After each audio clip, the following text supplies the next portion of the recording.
fiid wanaagsan qodobada wararka ugu waaweyn caawa waxaa kamid ah wasiir dawle ka tirsan xukuumadda Ra'iisul Xasan Cali Khayre oo ku dhawaaqay in shaqada uu iskaga tagay 8 shuruud oo lagu xiray xubnaha u tartamaya xilka gudoomiyaha baarlamaanka ee Galmudug ololihii ugu dambeeyay doorashada xilka gudoomiyaha baarlamaanka Galmudug oo ka soconaya magaalada Dhuusamareeb shirweyne u dhaxeeya madaxweynaha Koonfur Galbeed iyo kan Hirshabelle maanta ka furmay magaalada Baydhabo xildhibaanada aqalka sare oo maanta meel mariyay sharciga saxaafadda xilli walaac badan laga muujinayo qodobo ku jira sharcigaasi faahfaahin ka soo baxay dagaal qasaare geystay maanta ka dhacay deegaano hoostaga gobolka Galgaduud duqeymo dhanka cirka oo laga fuliyay qaybo kamid ah gobolka Jubbada Hoose senator Cabdi Qeydid oo sheegay in dalka laga maamulo xirada xalana howlgabna laga dhigay saraakiil ka tirsan ciidanka militariga madaxweyne Farmaajo oo maalin kadib dalka dib ugu soo laabtay kadib safarkii ku tagay dalka Cumaan madaxweynaha Kenya oo maanta isku shaandhay ku sameeyay qaar kamid ah golihiisa wasiirada ee dawladda Mareykanka oo yiriday 12 waa 12 askari u dhalatay wadanka Sacuudiga warshada isbuunyada Shaakir tayo iyo taabagal weeye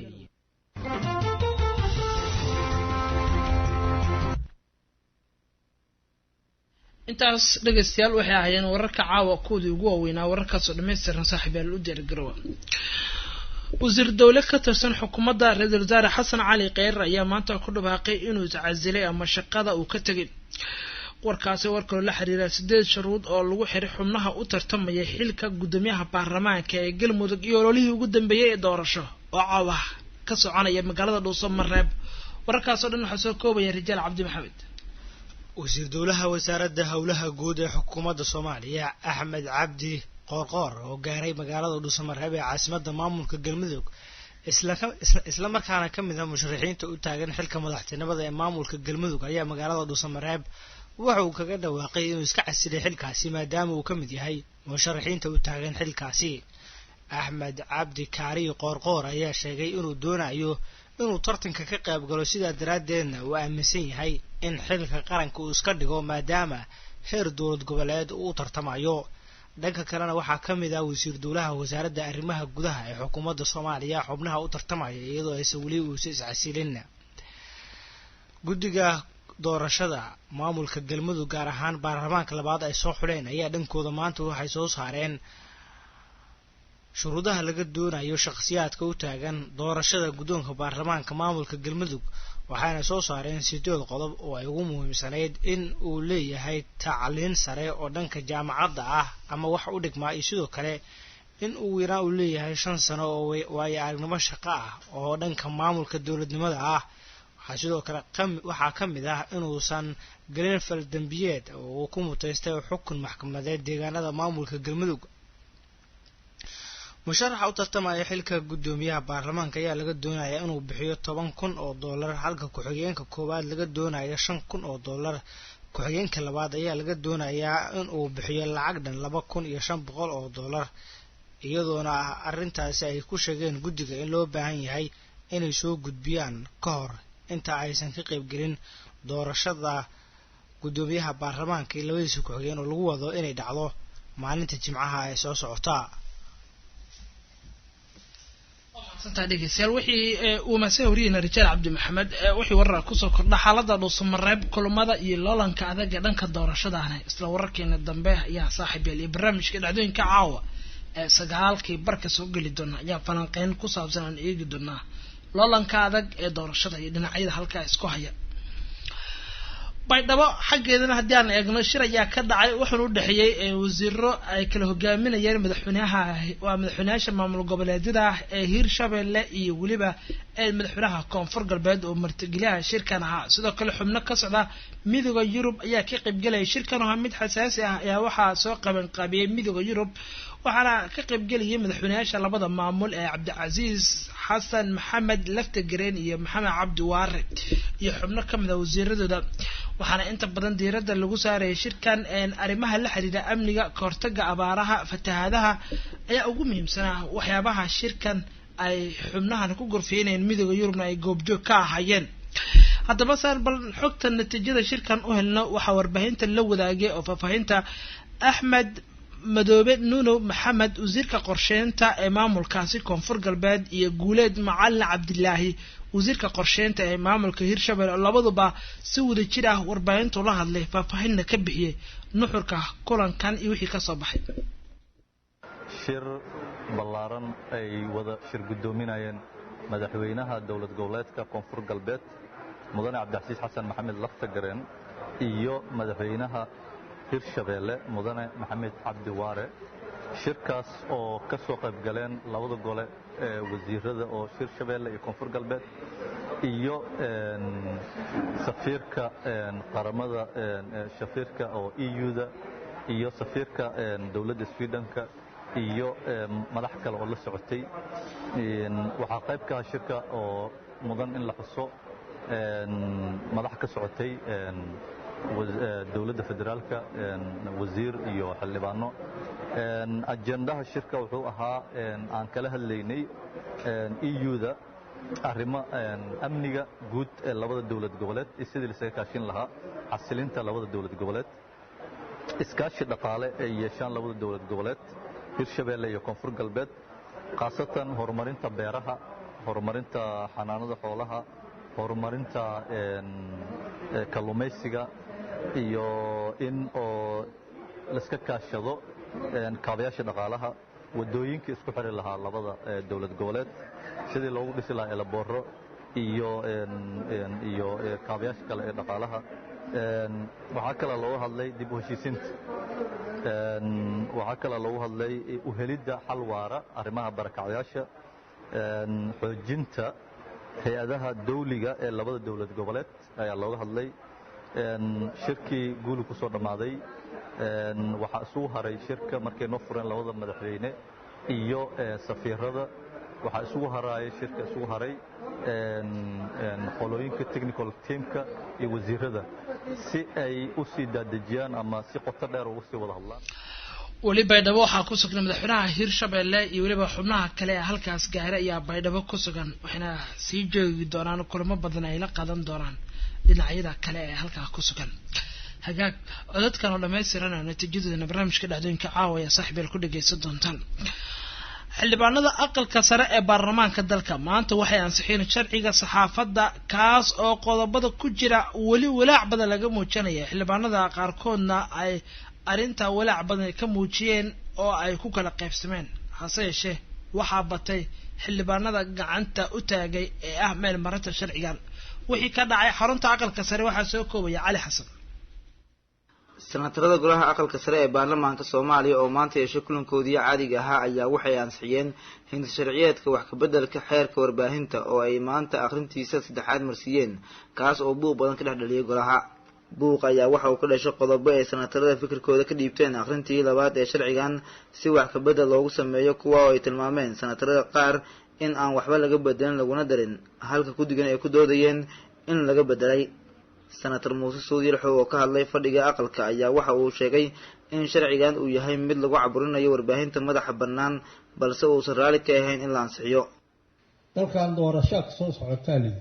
doorashada ka soo socota xisbiyo badan doorasho gala xildhibaanadan doorasho laga rabaa inay u dareeraan dadkii waxa ka sheegi lahay beriga haday xaqiraan oo wax ka soo sheegi lahay oo hadii wax la beenayo sheegi lahay haday beriga xaqiraan beritia wax ka soo sheega oo wasaaradan kaliya baxdo oo sanduuq wax lagu shubahayo kaliya in lagu shubto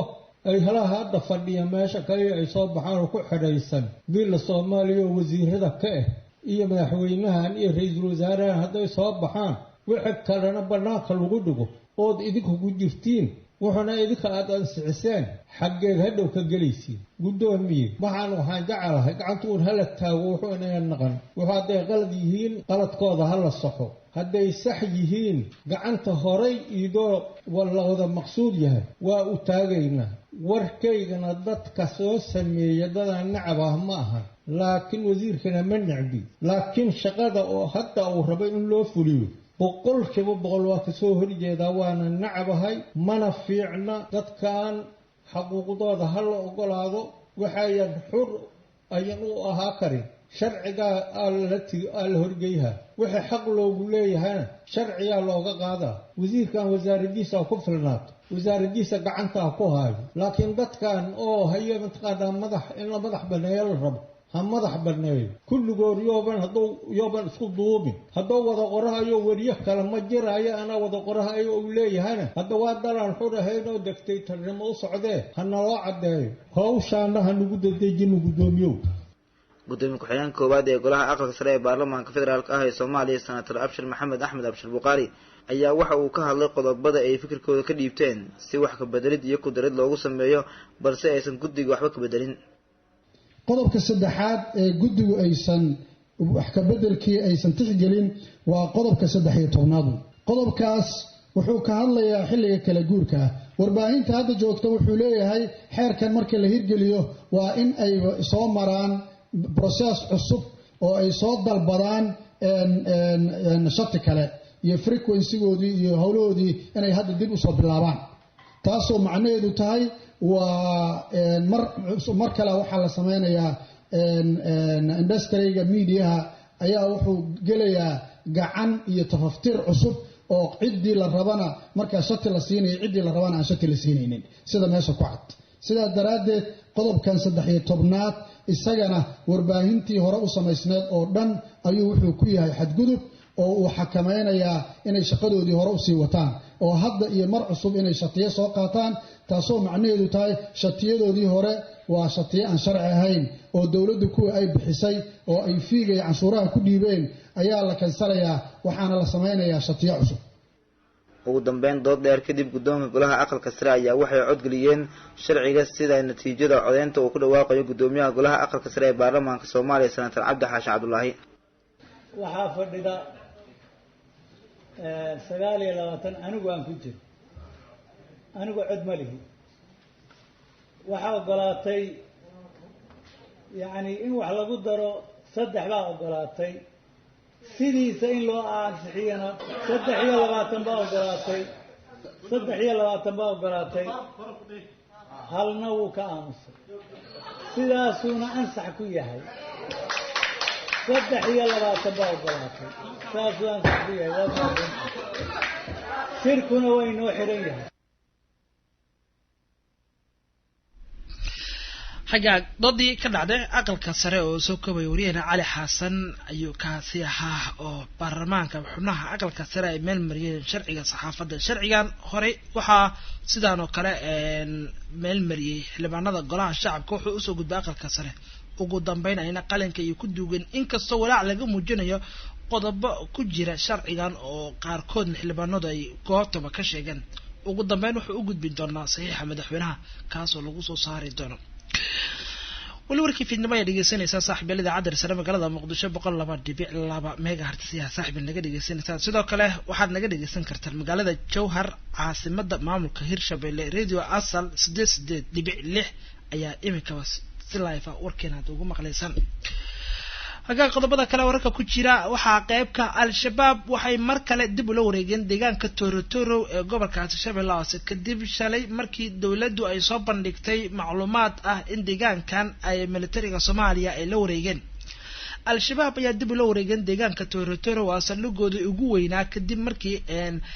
xalay fiidka iskaga baxeen ciidanka commandoska ee Danam deegaankaasi sida wararku ay sheegayeen dagaalyahanada al-shabaab ayaa gudaha u galay deegaankan saacad kadib markii ciidanka Danam ee xalay fiidka iskaga baxeen sarkaal ka tirsan ciidanka commandoska oo ayaa laga soo xigtay in xaalad dagaal ay kaga baxeen deegaanka wuxuuna sheegay in howlgalka markii hore lagu galay uu ahaa qorsho lagu bartilmaameedsanayay shakhsiyaad gaar ah wararka la helaya deegaanka Torotoro ayaa sheegay in al-shabaab ay deegaanka ay ka wada dhaqdhaqaaqyo ay ku xoojinayeen ammaanka iyo difaaca deegaanadooda ciidamada dawladda ayaa dhowr jeer oo hore sidaan oo kale deegaanka Torotoro qabsada hase yeeshee dib iskaga soo baxay laakiin ila xogogaala iyo xubno kamid ah dawladda qudhooda aan la xiriirin waxay sheegeen in qorshahan uu ahaa mid markii hore loogu talagalay howlgalkana sidii loo rabay u fulay sida ay sheegeen xubno dawladda ka tirsan al-shabaab ayaa Torotoro waxay u ahayd istiraatiijiyad muhiim ah waxaana ku tiilay maxkamad loo garsoor doonto oo dad badan halka ay garsoor u doontaan sidoo kale halka waxay ku qaadaan canshuuraha iyo waliba lacago kale oo al-shabaab ay ugu magac dareen zakawaad. duqeynna waxay ka dhacday gobolka Jubbada Hoose xalay bartamihii ama xalay saqdi dhexe diyaaradaha dagaalka ayaa duqeyn ka geystay qaybo kamid ah gobolka Jubbada Hoose waxaana la bartilmaameedsaday saldhigyo muhiim ah oo al-shabaab. Maxamed Cabdiraxmaan ayaa soo koobaya warbixintan. warar kala duwan ayaa ka soo baxaya duqeymo dhanka cirka ah oo xalay ay lagu garaacay meelo ay ku sugnaayeen al-shabaab oo ka tirsan gobolka Jubbooyinka halkaasi oo duqeymo dhanka cirka ah lagu garaacay gaar ahaan deegaanada ururka al-shabaab ay maamulaan. duqeymahani ayaa waxa ay hayeen kuwa isxiga waxaana lagu garaacay Jilib, Jamaame, Salagle iyo Xaramka oo ka kala tirsan gobolkaasi. ila dhanka deegaanka ayaa inoo sheegay inay maqlayeen dhawqa gantaalada culus oo qaarkood lala beegsaday xarumo ay ku sugnaayeen dagaalyahanada al-shabaab. sidoo kale saraakiil ka tirsan ciidamada xoogga dalka gaar ahaan kuwa sida gaarka u tababaran ayaa warbaahinta u xaqiijiyay in ay weeraradaani xubnaha lagu dilay ay kamid ahaayeen 2 sargaal oo magacyadooda lagu kala sheegay laguna soo gaabiyay Macalin Arbow iyo sidoo kale Axmed. sidoo kale saraakiisha ayaa intaasi ku daray in ay duqeymahaasi lagu qaarajiyay dagaalyahano kale laguna burburiyay salgi ay leeyihiin al-shabaab. dhanka kalena ma jirto waxa war ah weli ka soo baxay dhanka al-shabaab ku aadan weerarkaasi khasaaraha badan ee dhaliyay. muddooyinkii la soo dhaafay ciidamada dawladda Soomaaliya oo kaashanaya saraakiisha ciidamada dawladda gaar ahaan kuwa Mareykanka ayaa waxay sare u qaadeen weerarada dhulka ee cirka ah ee ka dhanka ah dagaalyahanada al-shabaab ee ka dagaalama dalka.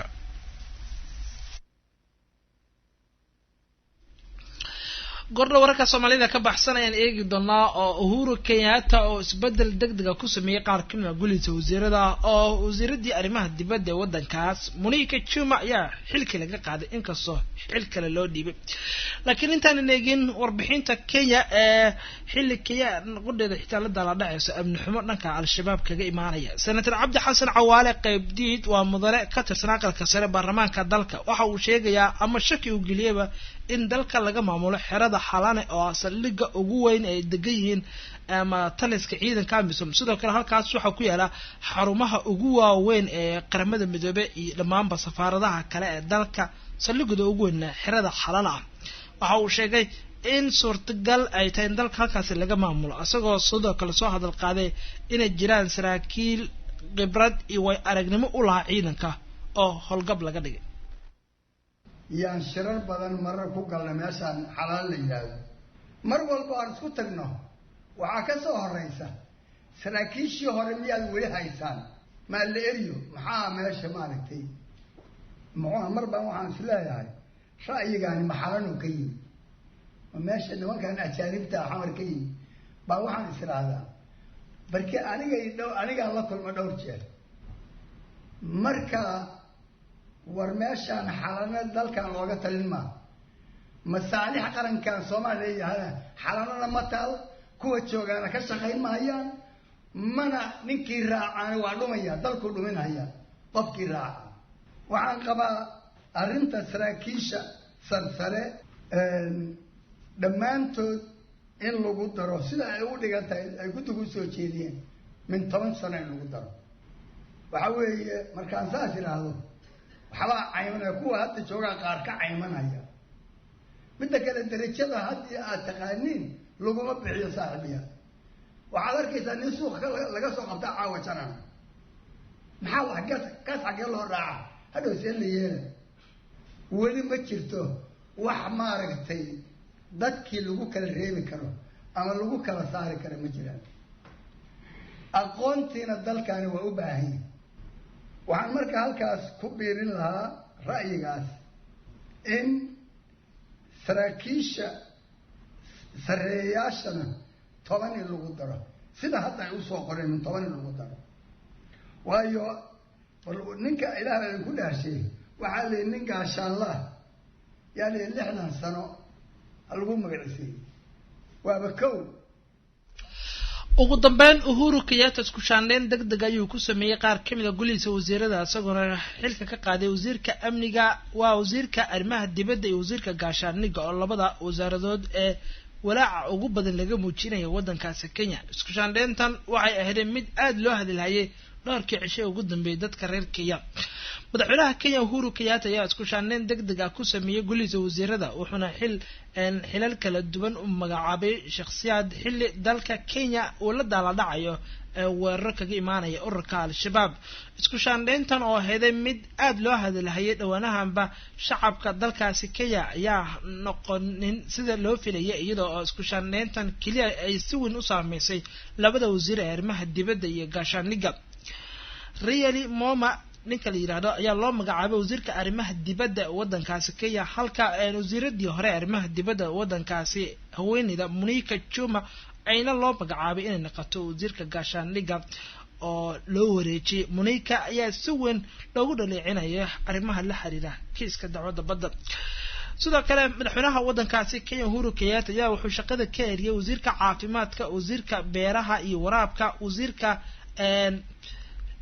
shaqada dalkaasi sidoo kale wasiirka maaliyadda ayuu xilka ka eriyay oo wasiiro kale cusub ayuu ku bedelay warbixintan ayaa saaxiibayaal warkii caawana ugu dambeeyay idaacadda Risale magaalada Muqdisho aad naga dhageysaneyseen sidoo kale waxaad naga maqlayseen idaacadda asal ee Jowhar 88.6 guud ahaan wararkiina caawana geetaa nabadgelyo